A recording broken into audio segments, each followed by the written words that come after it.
नमस्कार छात्र छात्रीरा चले एलाम आरो एकबार निये क्लास 10 एर प्राणी हरमोनेर पार्ट 3 जेखाने आमरा पढ़बो आजके एड्रिनाल ग्रंथि सम्पर्के एबं नारी ओ पुरुषेर जनन ग्रंथि सम्पर्के। आमरा तोमादेर हयतो खेयाल आछे एर आगे आमरा प्राणी हरमोनेर आरो दुटो भिडियो पड़ेछि, जे दुटो भिडियोय आमरा कि करेछि ना पिटुइटारि थाइरয়েড এই দুটো গ্রন্থি কভার করেছি এবং তার সাথে সাথে অগ্ন্যাশয় গ্রন্থি সম্পর্কেও সব জেনেছি।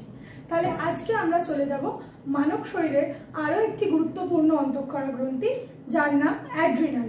আর আমরা প্রথম যে ভিডিওটা করেছিলাম সেই ভিডিওতে আমরা পড়েছিলাম অ্যাড্রিনাল গ্রন্থি কোথায় থাকে।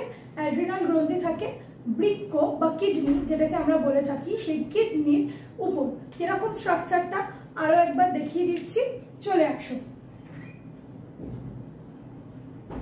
এই মনে করো যদি আমাদের দুটো কিডনি হয় বা বৃক্ক, তাহলে কিডনি বা বৃক্কর মাথার উপর থাকে এই রকম ত্রিভুজাকৃতি দেখতে এই রাইট চিহ্ন দেওয়া গ্রন্থি দুটি হলো আমাদের অ্যাড্রিনাল গ্রন্থি, অ্যাড্রিনাল গ্ল্যান্ড।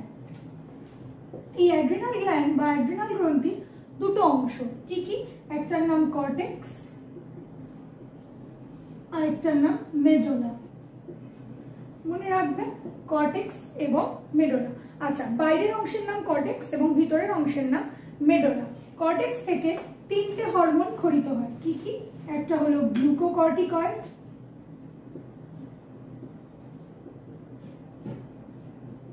মিনারেল কর্টিকয়েড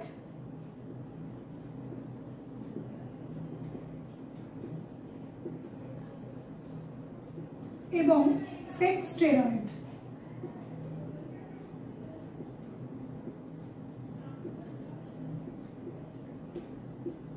তাহলে আমরা দেখতে পাচ্ছি কর্টেক্স থেকে আমাদের তিনটে হরমোন খরিত হচ্ছে, গ্লুকোকর্টিকয়েড, মিনারেল কর্টিকয়েড এবং সেক্স স্টেরয়েড, ঠিক আছে।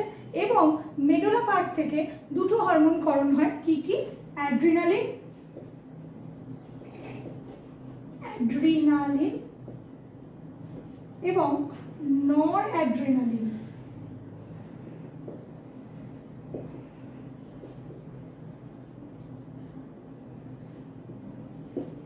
ছাত্রছাত্রীরা তোমরা খেয়াল করবে অনেক বইতে দেখবে অ্যাড্রিনালিনের আরেক নাম দেওয়া আছে এপিনেফ্রিন আর নর অ্যাড্রিনালিনের নাম দেওয়া আছে নর এপিনেফ্রিন।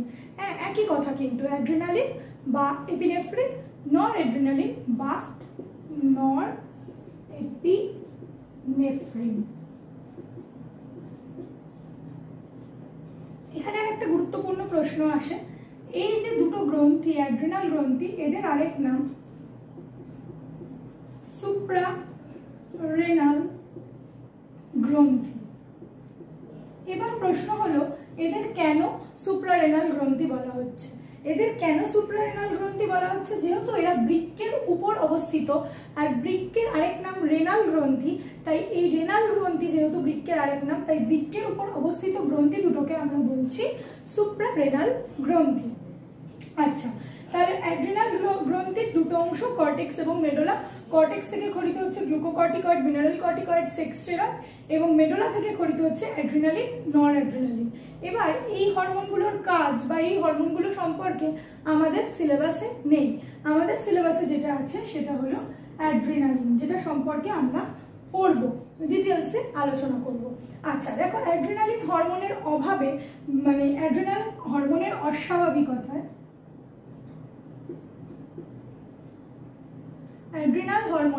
অ্যাড্রিনালিন হরমোনের অস্বাভাবিকতায় যে রোগটা হয়, রোগটার নাম হলো মুন ফেস।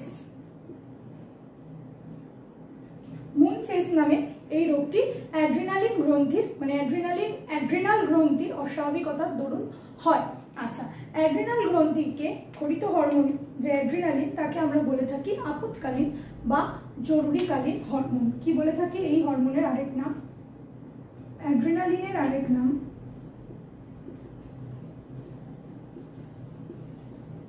জরুরিকালীন বা আপৎকালীন হরমোন।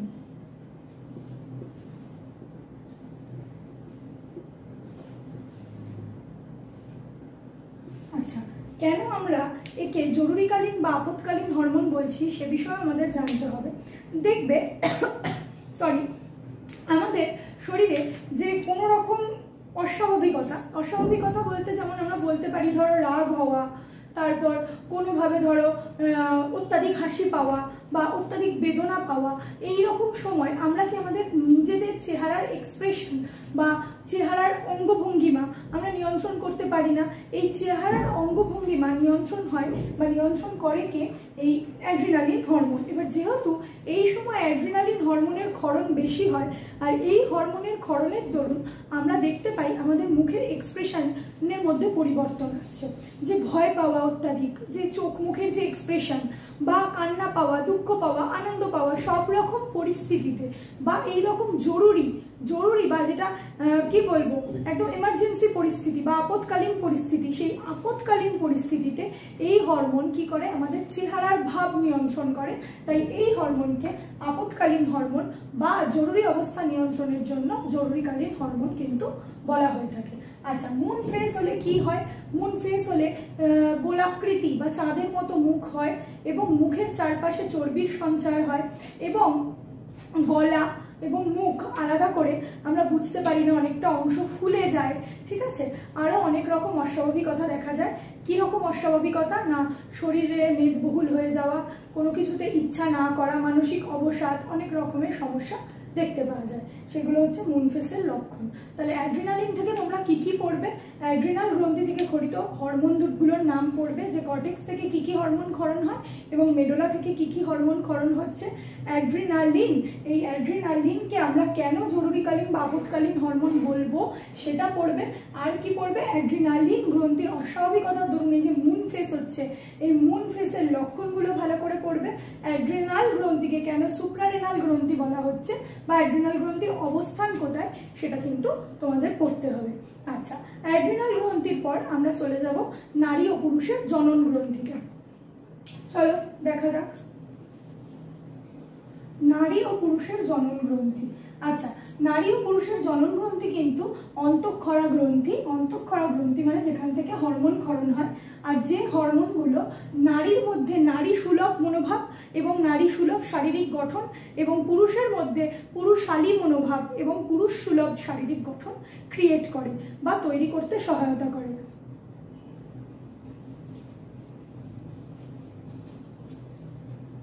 প্রথম ভিডিওতে উদ্ভিদ হরমোন পড়ানোর সময় আমি তোমাদের বলেছিলাম যে বয়স সন্ধি বা পুবার্টি সম্পর্কে কিছুটা। পুবার্টি এমন একটা বয়স যে বয়সটা কি করছে না একটি বালিকাকে তোমার কিশোরীতে পরিণত করছে এবং বালককে কিশোরে পরিণত করছে। এবার এই বয়স সন্ধি বয়সে কি ম্যাজিক হচ্ছে যার জন্য একটা বালক কিশোরে এবং বালিকা কিশোরীতে পরিণত হচ্ছে? না, কোনো ম্যাজিক হচ্ছে না। কিন্তু কি হচ্ছে না এই সময় আমাদের নারীর শরীরে দুটো বিশেষ হরমোন ক্ষরণ হচ্ছে এবং পুরুষের শরীরেও একটা হরমোন ক্ষরণ হচ্ছে, যে হরমোনটা সেই বালকটাকে একজন প্রাপ্তবয়স্ক পুরুষ হওয়ার এক পদক্ষেপ এগিয়ে দিচ্ছে এবং একজন কিশোরীকে মানে বালিকাকে নারী হওয়ার এক ধাপ এগিয়ে দিচ্ছে। ঠিক আছে, আচ্ছা, এক্ষেত্রে তোমাদের অবশ্যই মনে রাখতে হবে এই হরমোনগুলো কিন্তু শুধুমাত্র নারী ও পুরুষের শারীরিক গঠনের পরিবর্তন আনে না, এগুলো কিন্তু মানসিক বা মনোভাবেরও পরিবর্তন আনে। যে একটা মেয়ের যেরকম মনোভাব গঠন হয় আমরা দেখতে পাবো একটা ছেলের মনোভাব কিন্তু সেরকম হয় না। একটা নারী আর একটা পুরুষের মনোভাবেরও কিন্তু অনেক পার্থক্য থাকে, আর এই পার্থক্যের জন্য কোথাও গিয়ে হরমোনগুলো কিন্তু দায়ী। তাহলে চলো হরমোনগুলো সম্পর্কে আমরা পড়বো। প্রথমে আমাদের এখানে কিন্তু কোনো অস্বাভাবিকতা পড়তে হবে না যে হরমোনের কম বা বেশি ক্ষরণে এতক্ষণ যেগুলো আমরা পড়ছিলাম যে হরমোনের অস্বাভাবিক আচরণের দরুন কি কি রোগ হতে পারে, এখানে সেটা নয়। এখানে আমরা কি পড়বো? জনন গ্রন্থিগুলোর অবস্থান পড়বো এবং জনন গ্রন্থিগুলোর কাজ পড়তে হবে, যেটা খুব গুরুত্বপূর্ণ। চলো প্রথমে চলে যাই পুরুষের দেহে কি হরমোন ক্ষরণ হয় এবং কি দেখতে পাওয়া যায়। মেল বডি, মেল শরীর মানে পুরুষের শরীরে যে হরমোনটা ক্ষরণ হয় তার নাম টেস্টোস্টেরন।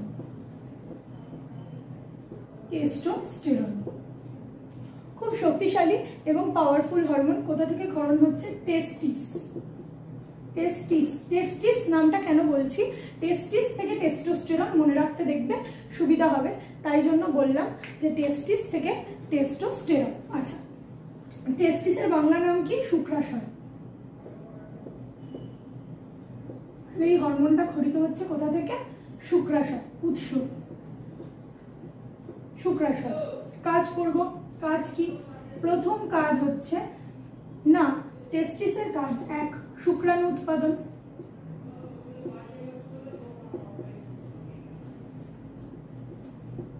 কার কাজ? এই শুক্রাণু উৎপাদন কিন্তু শুক্রাশয়ের কাজ, টেস্টোস্টেরনের কিন্তু কাজ না। শুক্রাণু উৎপাদন টেস্টোস্টেরনের কাজ না, কার কাজ? শুক্রাশয়ের কাজ। এবার শুক্রাশয় যেহেতু তোমার শুক্রাণু উৎপাদন করছে, তাহলে টেস্টোস্টেরনের কাজগুলো কি হবে? টেস্টোস্টেরনের কাজ হচ্ছে পুরুষালী বৈশিষ্ট্য গঠন করা। পুরুষালী বৈশিষ্ট্য বলতে টেস্টোস্টেরনের প্রভাবে পুরুষ দেহ পেশিবহুল হয়, পেশিবহুল হয়।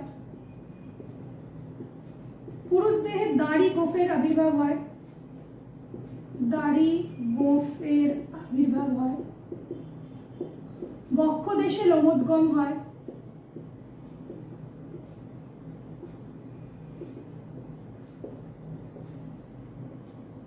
বক্ষদেশে লোমের আবির্ভাব হয়। শুক্রাশয় বৃদ্ধিপ্রাপ্ত হয়।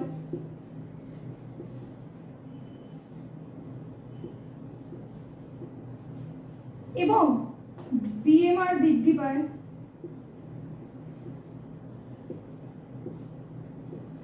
হিমোগ্লোবিন গঠন।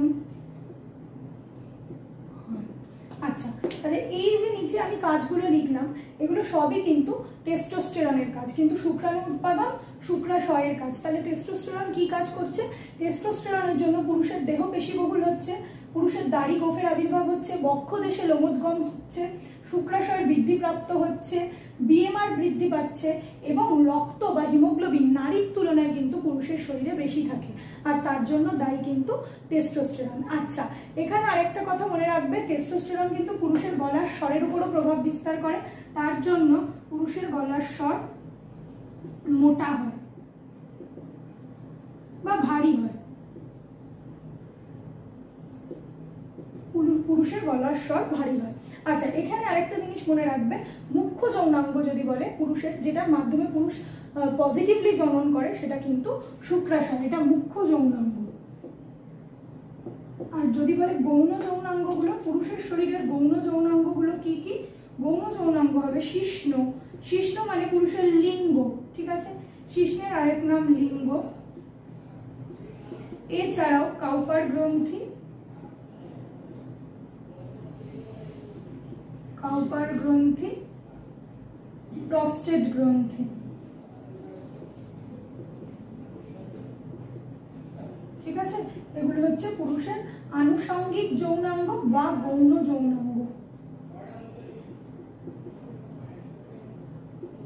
আনুষঙ্গিক বা গৌণ যৌনাঙ্গের মধ্যে এগুলো পড়বে শিশ্ন বা লিঙ্গ, কাউপার গ্রন্থি এবং প্রস্টেট গ্রন্থি, ঠিক আছে? তাহলে পুরুষের শরীরে এই হরমোন জনন গ্রন্থি থেকে খরিত হয়, যার নাম টেস্টোস্টেরন, যেটা কি করে না পুরুষের এই এই বিশেষ পার্টগুলোর উপর ক্রিয়া করে এবং এই জিনিসগুলো গঠনে সহায়তা করে। এবং মনে রাখতে হবে টেস্টোস্টেরন খুব পাওয়ারফুল হরমোন, এবং পুরুষের যে পুরুষালী শক্তি, হ্যাঁ, সেই শক্তির নিয়ন্ত্রক কিন্তু টেস্টোস্টেরন।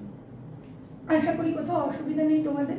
চলে আসবো নারী দেহ থেকে খরিত হরমোন। নারী দেহ থেকে একটি নয়, দুটো হরমোন খরিত হয়। এখানেও একটা উৎস সম্পর্কে তোমাদের একটা জিনিস জানতে হবে। তো চলে যাই সরাসরি নারী হরমোন বা ফিমেল পার্টে।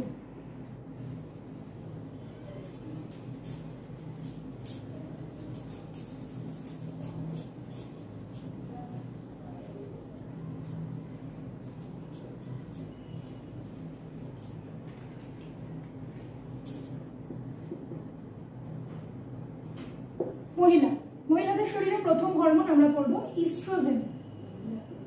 ইস্ট্রোজেন। আচ্ছা, ইস্ট্রোজেনের উৎস যদি বলে কোথা থেকে উৎপন্ন হয়, মনে রাখবে ডিম্বাশয়। ডিম্বাশয় হলো উৎস। নারীদের ইস্ট্রোজেন হরমোনের উৎস কিন্তু ডিম্বাশয়। আচ্ছা, ইস্ট্রোজেন হরমোন কি প্রভাব বিস্তার করে সেটা আমরা পড়বো। ইস্ট্রোজেনের কাজ, দেখো কাজ তো অনেক কিছুই থাকে, কিন্তু যখন আমাদের 2 মার্কসের কোয়েশ্চেন আসছে সেখানে কিন্তু সবচাইতে গুরুত্বপূর্ণ দুটো কাজ লেখাই আবশ্যিক, তবেই কিন্তু তুমি ফুল মার্কস পাবে। তো ইস্ট্রোজেনের প্রধান কাজ ঋতুচক্র নিয়ন্ত্রণ বা রজচক্র নিয়ন্ত্রণ।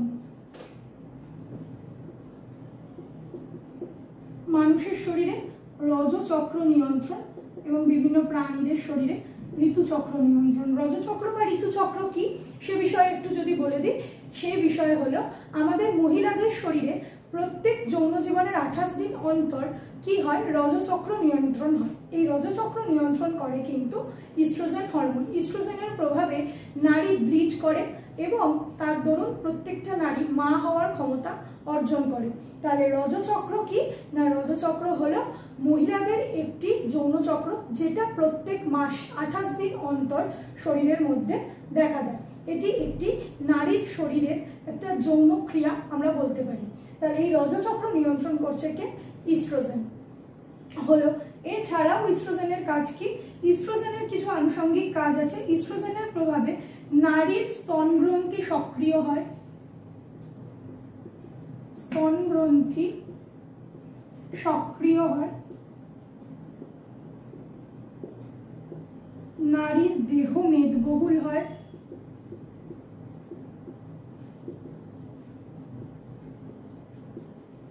ত্বক মসৃণ হয় এবং গলার স্বর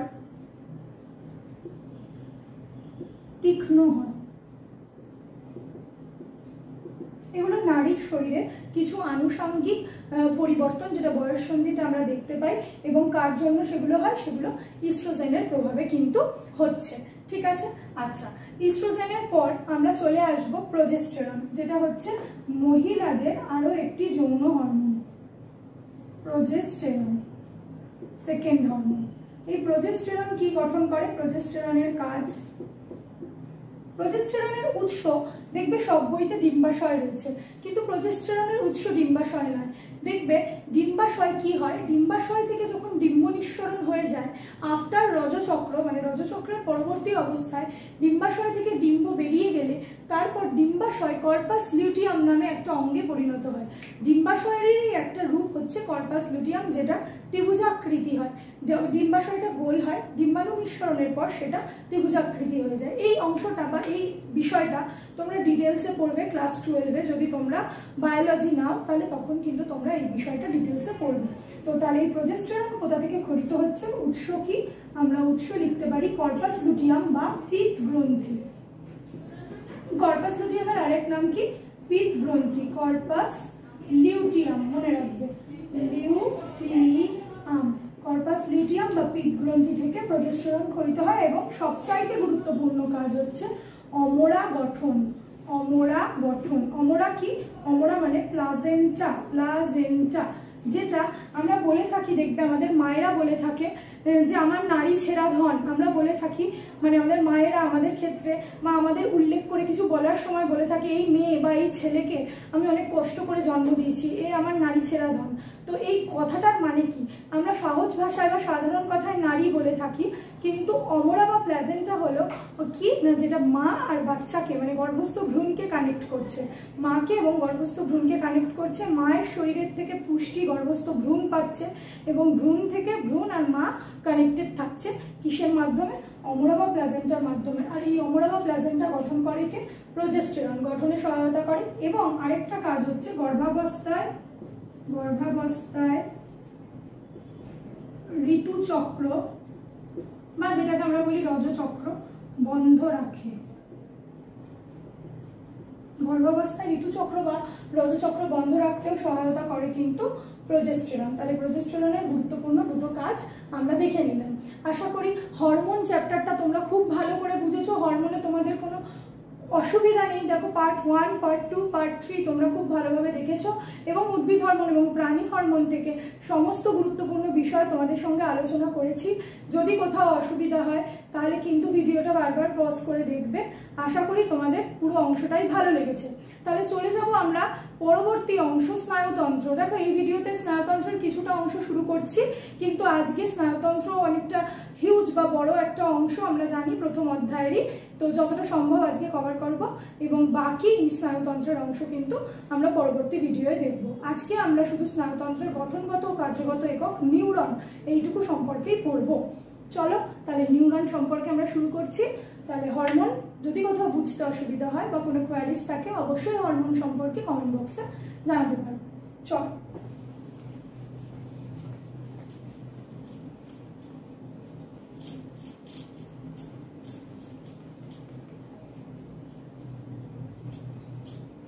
দেখো স্নায়ুতন্ত্র কি? স্নায়ুতন্ত্র মানে হচ্ছে স্নায়ু। আমাদের শরীরে আমরা যদি ধরে নিই আমার শরীরটা বা আমাদের এই মানব শরীরটা একটা কোনো কোম্পানি, তাহলে কোম্পানির বস বা হেড কে হয়? একজন যিনি আর কি মালিক। তাহলে আমাদের শরীরে এই বস বা হেডকে, হেড বা মাথা, মস্তিষ্ক এবং সারা শরীরে বিভিন্ন অর্গান, হাত পা চোখ নাক কান গলা সবাই হচ্ছে কি এমপ্লয়। সবাইকে আমরা ধরে নিতে পারি এই অফিসের এমপ্লয়। তাহলে এই এমপ্লয়িরা কোথায় কি করছে বা এমপ্লয়ীদের কোথাও কোনো ক্ষতি হলো কিনা সেই বিষয় সম্পর্কে কিন্তু সবসময় আমাদের হেড বা ব্রেন অবগত থাকে। কিসের মাধ্যমে? আমাদের এই হেড বা ব্রেন সারা কোম্পানিতে কিছু গুপ্তচর ছড়িয়ে রেখেছে। এই হেড বা ব্রেন আমাদের সারা শরীরে কিছু গুপ্তচর ছড়িয়ে রেখেছে। সেই গুপ্তচরগুলো হচ্ছে নার্ভ বা স্নায়ু। ঠিক আছে, এই নার্ভ বা স্নায়ু সারা শরীরে কোথায় কি হচ্ছে সব খবরাখবর কিন্তু হেডকে দিচ্ছে। মনে করো আমার হাতের এখানে একটা মশা কামড়েছে, তাহলে এইখানে যে মশা কামড়েছে সেটা কিন্তু আমি তৎক্ষণাৎ বুঝতে পারি এবং সেই জন্য আমি কি করি, মশাটাকে মারছি। তাহলে এই মশাটা যে কামড়াচ্ছে এই অংশে থাকা স্নায়ুগুলো উদ্দীপনা বহন করে নিয়ে গিয়ে সাথে সাথে মস্তিষ্ককে জানাচ্ছে এবং খুব ফ্র্যাকশন অফ সেকেন্ডের মধ্যে বা খুব ক্ষণিক সময়ের মধ্যে এই হাত কি করছে, মশাটাকে মারছে। তাহলে এখানে তোমরা কম্পিউটারে ইনপুট ইউনিট এবং আউটপুট ইউনিট পড়েছো যে আমরা কি করি, কোনো বার্তা বা তথ্য ইনপুট করি এবং সেই তথ্যের রিফ্লেকশন হিসাবে ডিসপ্লেতে কম্পিউটার কি করে না কিছু জিনিস শো করে, তাহলে সেটা হচ্ছে আউটপুট ইউনিট। সেই রকম আমাদের নার্ভও দুভাবে কাজ করে, একটা হচ্ছে গ্রাহক নার্ভ আর একটা হচ্ছে কারক নার্ভ।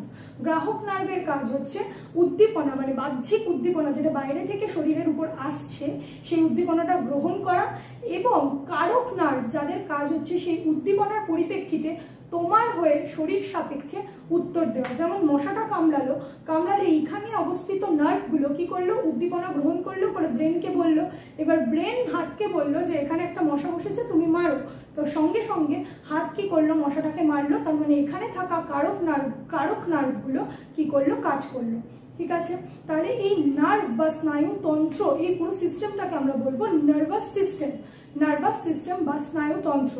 নার্ভাস সিস্টেম একটা জটিল অংশ। দেখো আমরা যদি বলি আজকে আমাদের মেডিকেল সায়েন্সের সব থেকে টাফেস্ট পার্ট কিন্তু যারা নিউরোলজিস্ট মানে ব্রেন নিয়ে পড়াশোনা করে, আর সেকেন্ড পার্ট কিন্তু কার্ডিওলজিস্ট যারা হার্ট নিয়ে পড়াশোনা করে। তো আমরা আজকে যে স্নায়ুতন্ত্র শুরু করেছি, তাই স্নায়ুতন্ত্রের জটিলতার মধ্যে আজকে কিন্তু আমরা ঢুকবো না, আজকে আমরা সরলতার উপর দিয়ে স্নায়ুতন্ত্র চালনা করব। যেমন দেখো আমরা আজকে শুধুমাত্র নিউরন সম্পর্কে পড়বো বলেছি, তো স্নায়ুতন্ত্রের গঠনগত ও কার্যগত একক হচ্ছে নিউরন। যেমন আমরা একটা বাড়ি বানাতে গেলে সব থেকে ছোট সব থেকে ক্ষুদ্রতম যে অংশটা দরকার সেটা হচ্ছে ইট। কতগুলো ইট জোড়া লেগে লেগে একটা দেয়াল তৈরি হয়, দেয়ালগুলো জোড়া লেগে লেগে একটা ঘর জোড়া লেগে লেগে বাড়ি জোড়া লেগে লেগে ফ্ল্যাট জোড়া লেগে লেগে পাড়া, এইভাবে চলতেই থাকে। তো সেই রকম কোষ কি আমাদের শরীরে একদম ইনার স্ট্রাকচার।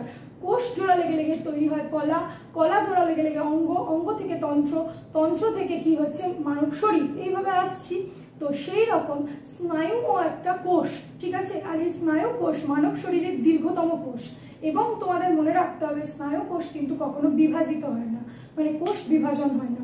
এবার তোমরা প্রশ্ন করবে ম্যাম কোষ বিভাজন কি? পড়বে, ধৈর্য রাখো, সেকেন্ড চ্যাপ্টারে পড়বে কোষ বিভাজন। ঠিক আছে, ফার্স্ট চ্যাপ্টারটা কভার হয়ে গেলেই সেকেন্ড চ্যাপ্টারটা শুরু করব, সেখানে তোমরা কোষ বিভাজন ভালো করে ডিটেলসে বুঝবে। তো আজকে আমরা পড়বো স্নায়ু কোষের মধ্যে গঠনগত ও কার্যগত একক, মানে স্নায়ু কোষের মেন স্ট্রাকচার বা ইনার স্ট্রাকচার হচ্ছে নিউরন। শুধু আজকে আমরা এই নিউরনের গঠনটা পড়বো। তো চলো নিউরনের ছবিটা আঁকছি। ছবিটা কিন্তু অবশ্যই খুব ইম্পর্টেন্ট, মাধ্যমিক টেস্ট সব পরীক্ষার জন্যই, এমনকি ইউনিট টেস্ট পরীক্ষার জন্য কিন্তু স্নায়ু কোষের যে চিত্রটা অবশ্যই তোমরা ভালো করে লেভেলিং সহ পরিষ্কার করে প্র্যাকটিস করবে। তো দেখাচ্ছি, ভালো করে খেয়াল করবে।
দেখো আশা করি ছবিটা খুবই সুন্দরভাবে তোমরা বুঝতে পারছো। সব অংশগুলো আমি লেভেল করে দিচ্ছি অংশগুলো।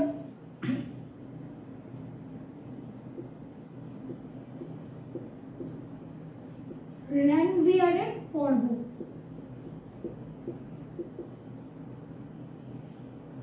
মায়োলিন শীত,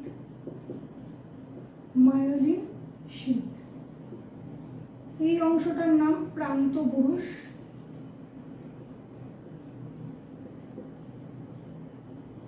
পেশী কোষ,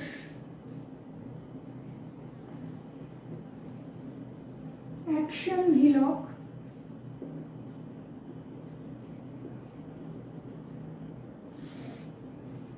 অ্যাকশন বা প্রবর্ধক, কোষ দেহ, ডেনড্রন,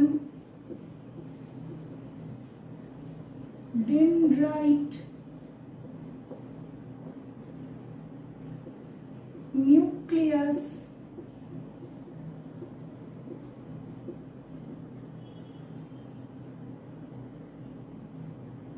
সোয়ান কোষ,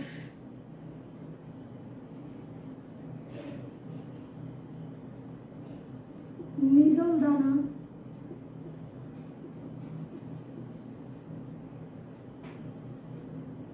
সাইটোপ্লাজম। এই হলো একটা সুন্দর কোষ দেহ বা নিউরনের চিহ্নিত চিত্র। দেখো এই আঁকাটা কিন্তু খুব ভালো করে প্র্যাকটিস করতে হবে এবং পরিষ্কার করে আঁকতে হবে তোমাদেরও পরীক্ষায়, তবে কিন্তু 5 মার্কস পাবে।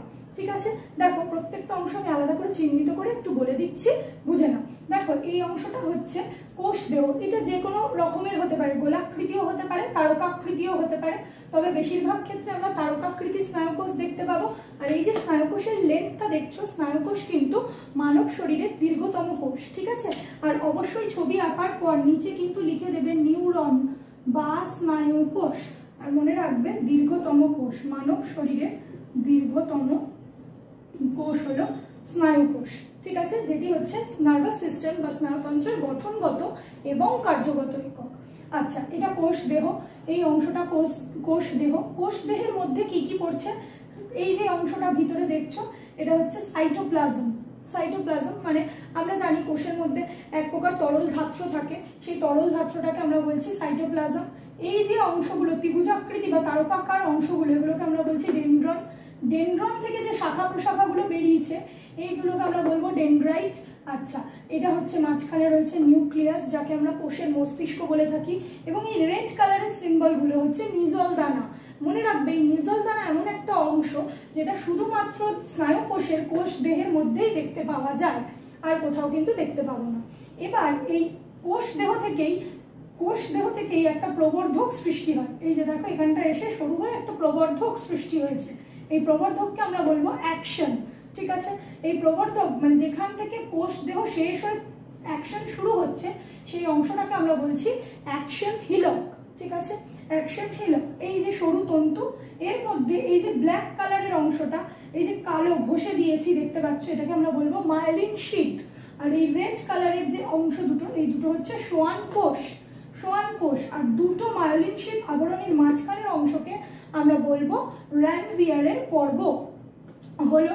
আর এইটা হলো প্রান্তপুরুষ, মানে কোষের একদম শেষ প্রান্ত, নিউরনের একদম শেষ প্রান্ত। আর এখানে একটা পেশি কোষ এঁকেছি। কেন পেশি কোষ এঁকেছি?